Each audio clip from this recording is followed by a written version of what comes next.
Студияма құрметті әріптестер және желі оқырмандары.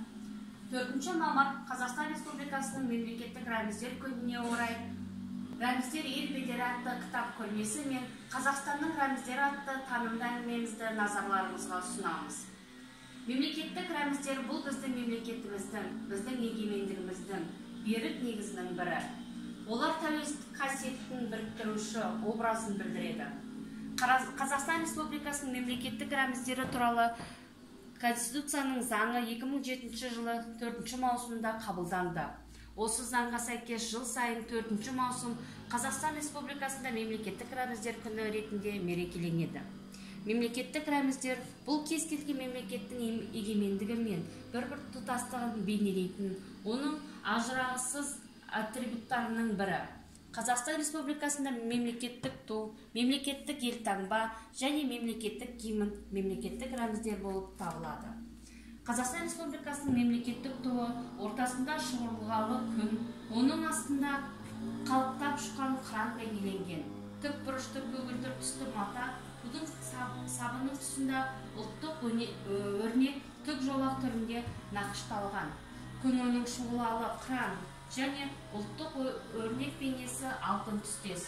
Қазақстан Республикасы мемлекеттік туының авторы Қазақстанның еңбек сіңірген өнер қайраткері Шәкен Ниязбеков. Қазақстан Республикасының мемлекеттік елтаңбасы дөңгелек нысанды және көгілдір түс аясында шаңырақ түрінде бейнеленген.